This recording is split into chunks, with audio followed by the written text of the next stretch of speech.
Hi everyone, I'm Cindy Cowan. Thank you so much for tuning in this week and every week at the OMNICULTURALTVFEST pre-show, where we celebrate our selections and give you the previews of the hottest emerging producers and creators.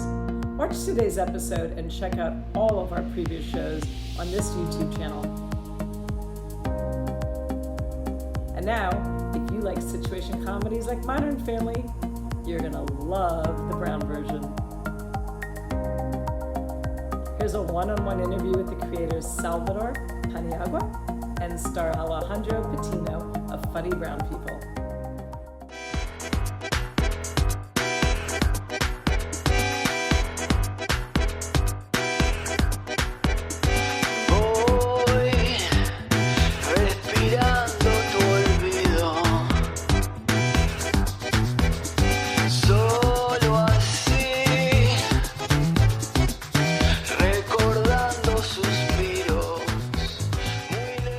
And now, here's KIKIMELENDEZ. Yeah, get it going with Anthony Vega, DJ Red Lamore. Thank you everyone for being here at the Omnicultural TV Fest virtual pre-show. What is a virtual pre-show? Basically, we are waiting for the right time to do our Omnicultural TV Fest again, the big event. And I wanted to do something for our filmmakers, all the people that submitted their work. And this is the best way that we can do it. Every week we showcase one of the selections. And one of those selections was Funny Brown People. Right. Thank you. I am so proud to have the creator of Funny Brown People, Salvador Paniagua. And the star of Funny Brown People, Alejandro Patino. How are you guys? Good. Good to be here. I am so proud of Funny Brown People. It is so cute. I love the name. I love you have such great actors in this project. And what happened, Sal? Where did this come from? Because you don't look too brown to me. So I grew up in Oxnard, California, and my grandparents immigrated here from Mexico, work in the fields. They brought my parents when they were young. And anyways, I have huge bunch of cousins. There's 21 of us. And I can remember talking to my cousin and her saying to me, it's the way the Los Americanos do it. And I was sitting there thinking to myself, like, wait, we were born here. We're Americanos. And I got what she was saying. And I would say the same thing to my tia. Oh, tú sabes así, los americanos lo hacen un poco diferente. And it just forced me to be like, wait. And that's where Funny Brown People came from, where I was like, you know what? You don't think you're that different, but you are. But at the same time, you're still a part of what it means to be an American. And exactly. And so it's basically from your own, it's your story then. It's basically viene de tu corazón, viene de tu pasión, de tu experiencias como Latino in America. One of the things I love so much about Funny Brown People is that it's not stereotypical at all. It's just a funny family that's living a normal American life. And I love the storyline. Part of what I wanted to do and the crew and the team and everything we did was that, I'll watch a lot of border stories, a lot of immigrant stories, a lot of Chicano stories, and there's a lot of crying and there's a lot of sadness. And I feel like in our family, we're laughing all the time. And I was like, wait, let's laugh. Let's show the parts that's awkward and it's weird and Los Americanos. And, we talk about white people, but we laugh. And so I wanted to show that demonstrated our sense of humor at the tough stuff and, the sort of silly stuff. Exactly.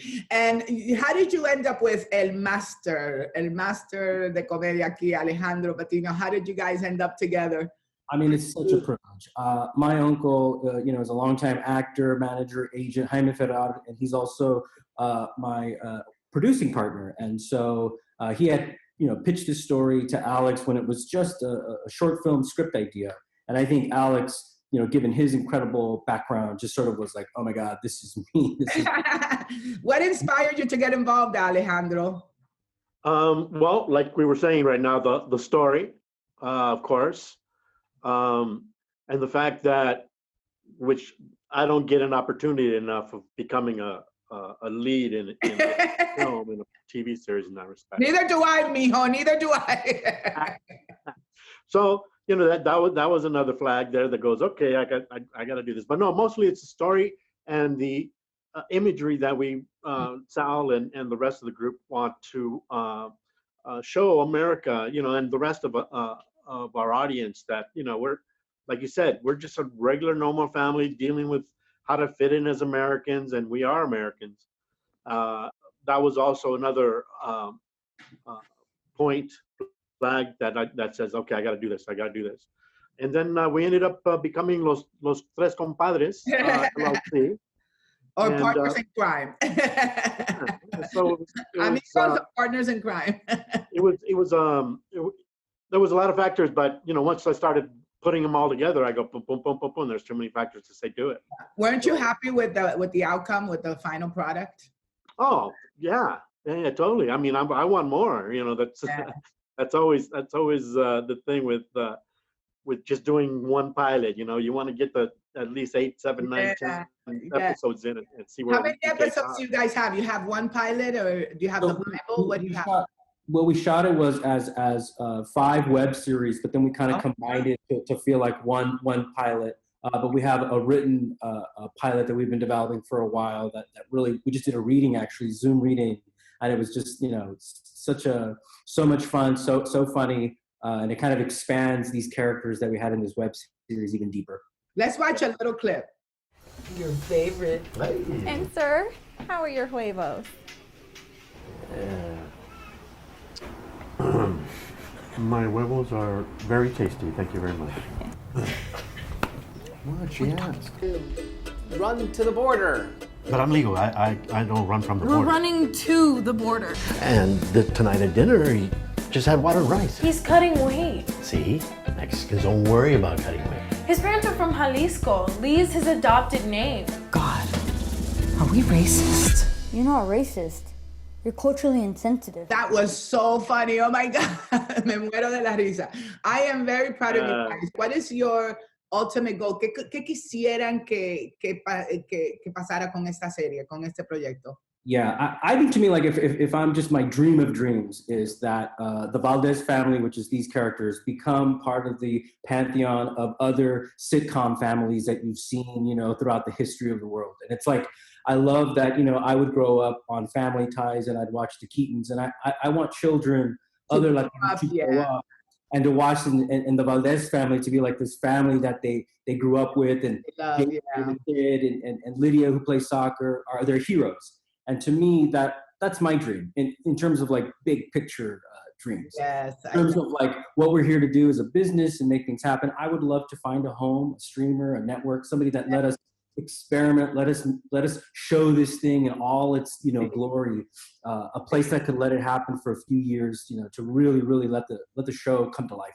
You know, what I'm creating with the Omnicultural TV Fest pre-show is I want anyone in any network or streaming or any of the development people, buyers, distributors, when they say, oh, we can't find any projects, I'm going to say, tune in to Omnicultural TV Fest. Okay? We have a list of the most awesome projects. You get to see the people, you get to see their passion, you get to hear from them, and you get to see a preview of their projects. And that's what we are going for here. It's all, we are going to make a difference. We're going to show it to them. Lo tenemos aquí in the palm of their hand, serving it to you in a silver platter, because these projects need to be on the air. These projects deserve a chance on the air. I have one too. I have one called My Mother Married a Gringo. I love that. And so we all have great ideas, you know, stories, projects that we all love and have passion for. And so Alejandro, you have had a really great career here in Hollywood. You've done so many great projects. Tell me a little bit about your career right now. Well, right now we got greenlit on a Netflix series that we're on called Hentified. Yes. You have second season. We got greenlit, but I haven't heard anything yet as to how we're gonna proceed with what we're dealing with. With the pandemic. Yeah, everybody's waiting. Right. I just recently got done with that came out already, a feature film that my first starring role with Matt Bomer, we co-star in, called Wow. And, I love it. Yeah, that was a great project for me.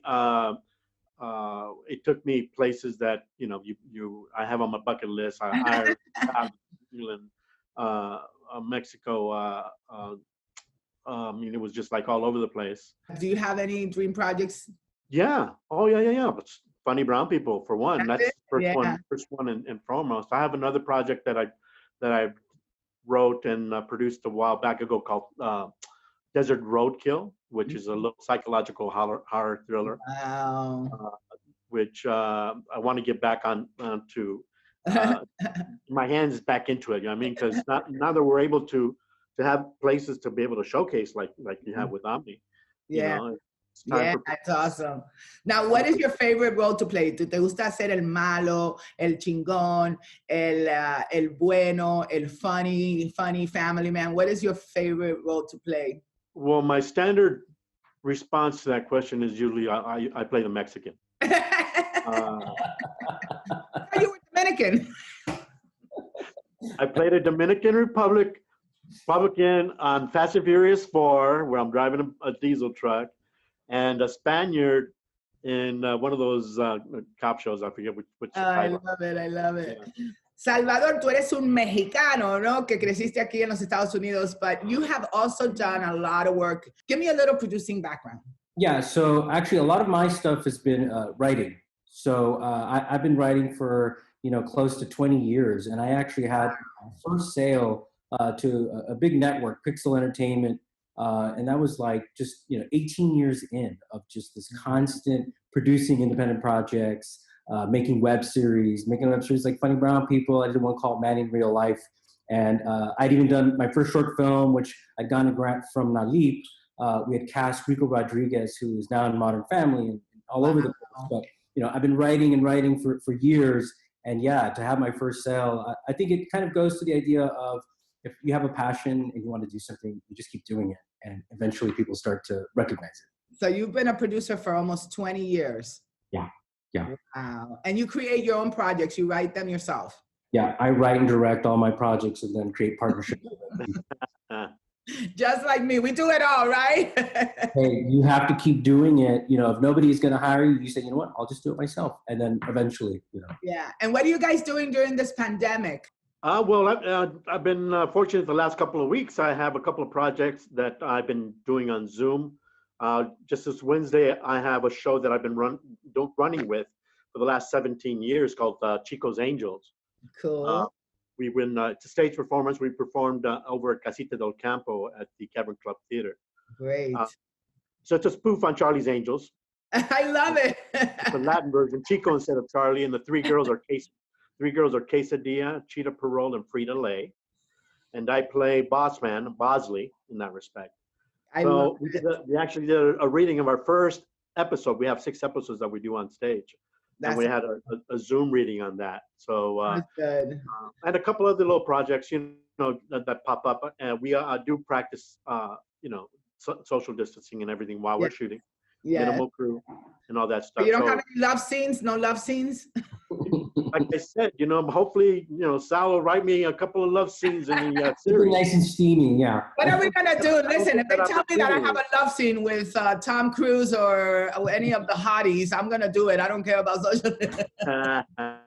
So, anything you could tell our emerging producers? Algo que inspire a nuestros productores emergentes? I would say try as much as possible to stay true to yourself, stay persistent, and if no one is saying yes, you find ways to get your own yes. And I think that if you keep on pursuing your voice, you're gonna feel good about yourself, and eventually the world will see you. Awesome. ¿Y tú, Alejandro? Well, for me, as an actor, and I've done, like you said, produced in my own little features or short films. But for me, I go by my mantra of the 3 Ps: persistence, persistence, persistence. Yay! I've been doing this for 40 years, and that's been my lifestyle in that respect. Just like Sal said, just keep doing. And you never know. Your words are going to inspire people. I remember one time I asked Edward James Olmos, give me some advice. And he said, the only people that don't make it are the ones that give up. Yeah. Right. Right? There you go. Yeah. So I love you guys. Thank you for being on OmniCultural TV Fest. Yeah, thank you. Thank you for this beautiful opportunity. Appreciate it. All right. Love you too. Los quiero. Peace. Hi, I'm Salvador Paniagua, and I'm inviting you to watch Funny Brown People at the Omni TV Fest. Órale, raza, this is Alejandro Patiño with Funny Brown People. I'd like to invite you to come and watch us on Omni TV Fest. Make sure you join our partners at NAPD Streaming Plus. Welcome to NAPD Streaming Plus. The one thing you can't stream is networking. It's a networking event. We want to create a community of streamers. We want it to be their event. It is a great opportunity to be doing this on a streaming platform. You are now part of a community of people that are learning something together, engaging new information. These are the people you want access to because you want to hear what they have to say. Omnicultural TV Fest is all about diversity and inclusion. At Omnicultural TV Fest, we believe that great content is and always will be diverse and inclusive. I'm Doug Williams. I'm Ada Lufla Williams. Hi, I'm Corey Martin Craig. My name is Diana Hernandez. Hey, I'm Cindy Chu. Hi, my name is Kate Rose Wilburn. Hi, my name is Howard Green. Hi, I'm Amanda Dash. Hi, I'm Gordon Green. And I was winner of the 2019 Omnicultural TV Fest. My project, To Be Me, won Best Sizzle Reel at the 2019 Omniculture Festival. I'm the winner of Best Scripted Comedy for my TV series, Queens. I would like to thank Kiki and Sydney and the entire team for putting on an incredible, wonderful, amazing, much-needed festival. I believe that Omni TV Fest is really onto something and are the epitome of what diversity should look like. We are inclusion and diversity. She's Hispanic, Latino, and I'm Black.